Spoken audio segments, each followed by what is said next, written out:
Greetings from Dystopia, episode 38. It's a cold morning. A little, I don't know, yeah, I guess damp feeling. But it's that kind of breeze that just cuts right through you.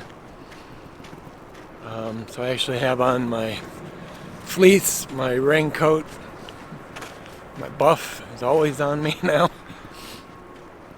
Yeah, just one of those days that you want all the early spring stuff to be gone, and more like the day before yesterday, you know, where the sun is out. And yeah, I need more of those days. Kind of ready for a little bit more normalcy in life too, but it just, I don't know, just my mood today, I guess. Everything is getting on my nerves. It doesn't matter what it is. Got the Raspberry Pi video posted up last night. Immediately got a couple private messages, guys. I need to drive that traffic to YouTube. But it's fine. One question was, why not base the build on the Raspberry Pi 4 and take advantage of the dual display option? It's a fair point. You could, by doing that, especially vehicle mounted, you could have the touchscreen display on the box as I plan, and then a remote display somewhere else in the vehicle. Check my 6. I could see that being really handy in like a larger van. So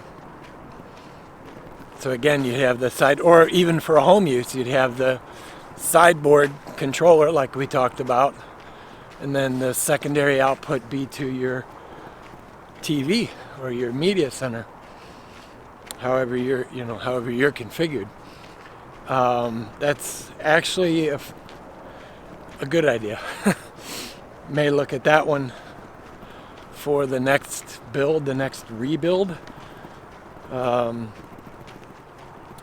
other question was on GPS mapping and how to make all of that work. We will touch on that down the road, probably another 3 or 4 videos down. That will be one of the topics.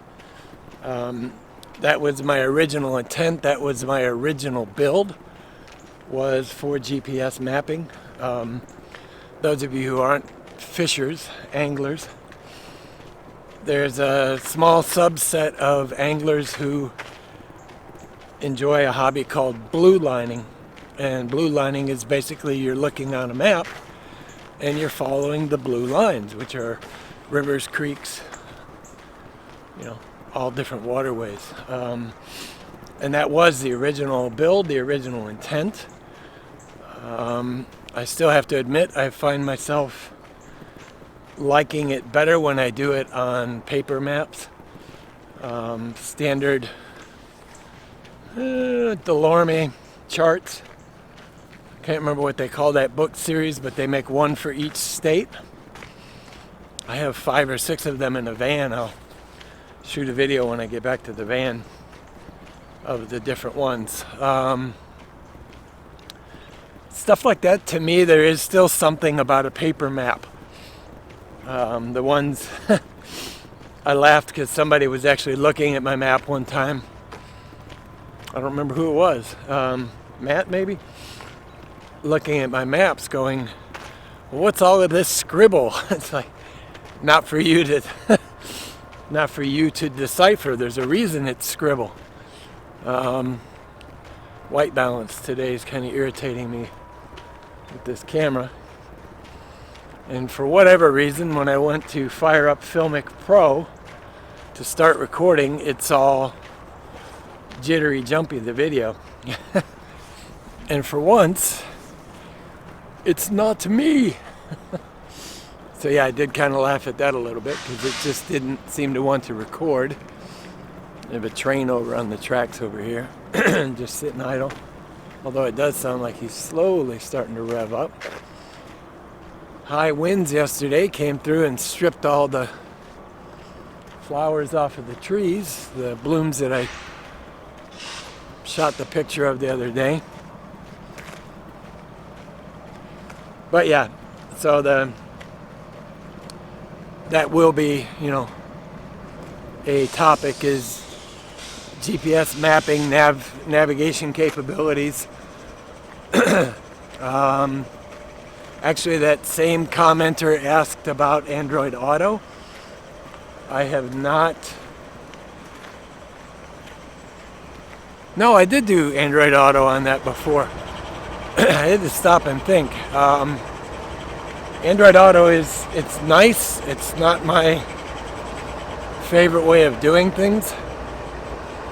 I'm going to turn and show you guys this side creek. You can probably see the train through there. This is that little creek I posted the video of the other day where the water was mixing in.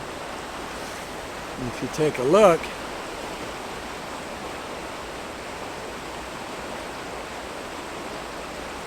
it is raging today. Which makes sense. We did get a lot of rain yesterday. I didn't look at the amount of rainfall, but we are on a flood warning through Sunday. We got 1, 2, 3, 4, 5, 6, 7 engines on this train. This must be a heavy train. Smell of diesel fuel. Am I the only one? I don't know why. I just always love the smell of diesel exhaust. When a truck goes whizzing by or army convoys, that constant smell of diesel exhaust. The old Jeeps, when I first went in, we still had the Jeep. And half of those things ran so rich.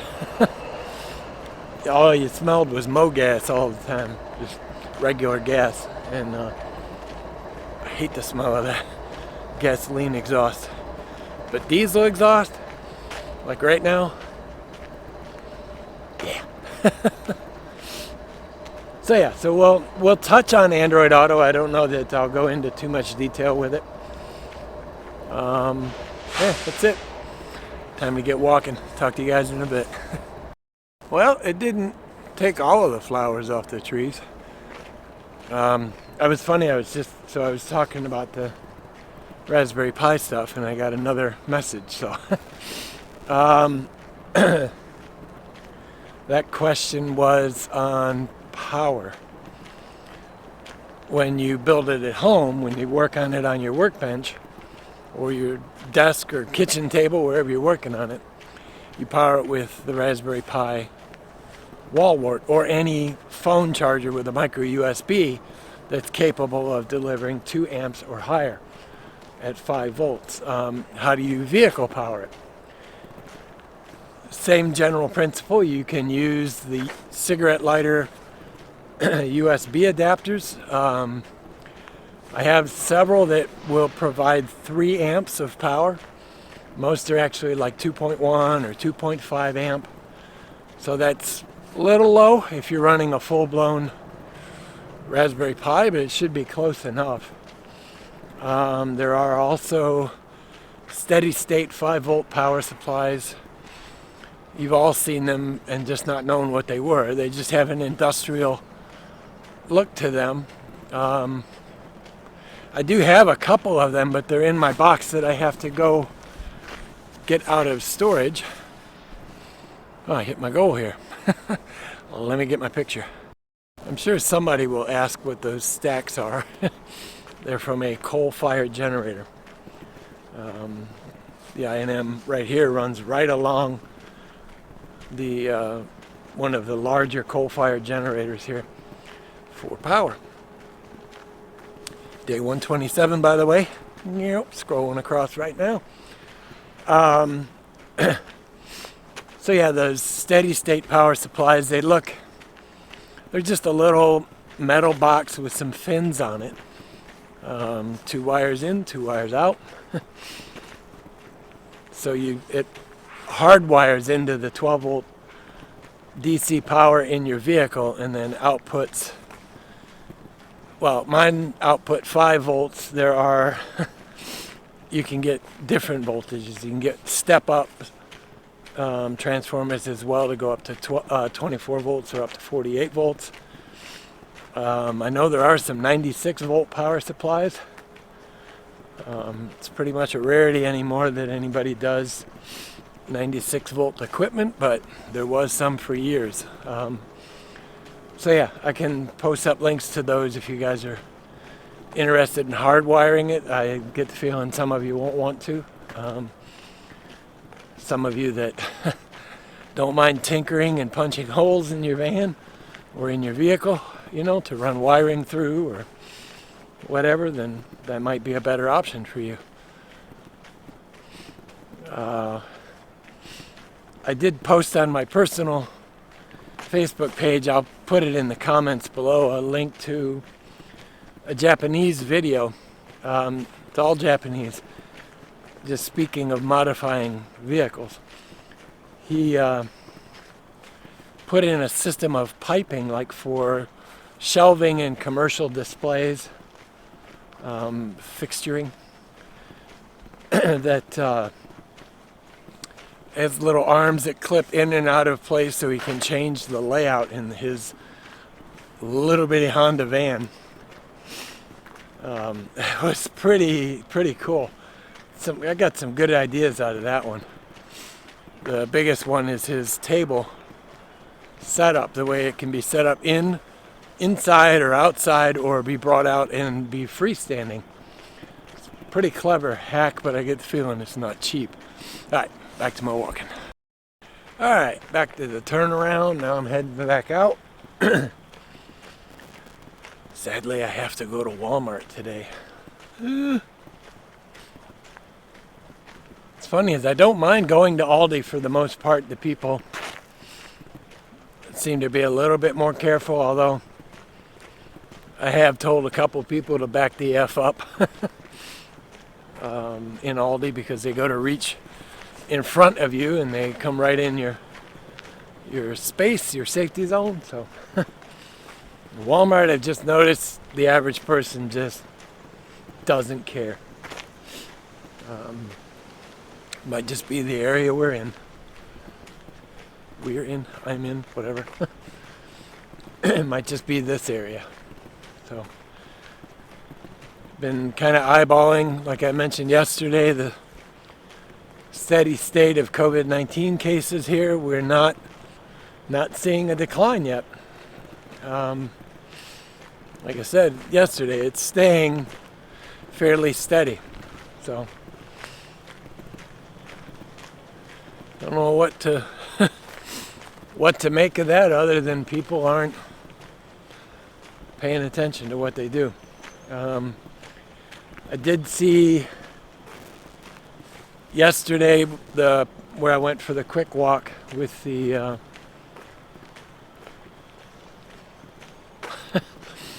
where I saw the bluebells. When I got there, 2 boys came up. Actually, you can see one of them in the video. They came up in separate vehicles. You see the one boy get out of his vehicle with the rainbow umbrella. And as they walked by the van while I was filming there yesterday, they both got under the umbrella together. You came in separate vehicles. What's that tell you? You shouldn't be that close, but whatever. I don't think it's that difficult to, there's a few more of the blooms on the trees that the winds didn't get yesterday.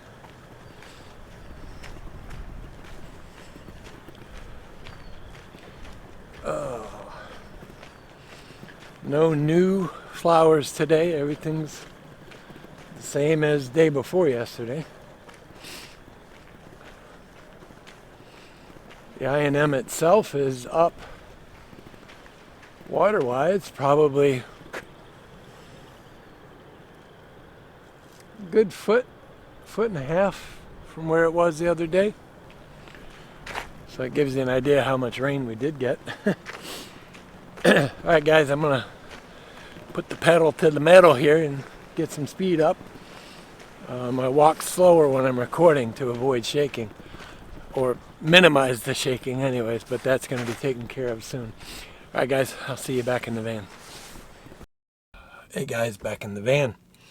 Alright, I think I'm going to finish it up for today. I will, most likely put out a Raspberry Pi video tonight. Let's see what I get done in the office as far as cleaning up and figuring out some cabling stuff. I need to neaten up my bench area so I can work easier. Right now I'm confined to that 12-inch by 12-inch square roughly where that grid is, so I need to get that desk cleaned off and screwdrivers and parts and all that crap organized. But yeah. That's it for today. Found some morels. I'll post the photo in the video. No, I didn't pick them. Don't trust myself with mushrooms. I don't know why. Probably every time I've gone with a neighbor in Germany years ago, I probably had about a 10% success rate out of an entire basket of mushrooms. So would have killed myself, or at least trip balls by getting it wrong. But alright guys, that's it for today. We'll look for a Raspberry Pi video, if not today, tomorrow as well. Alright guys, be good, be well, see you tomorrow.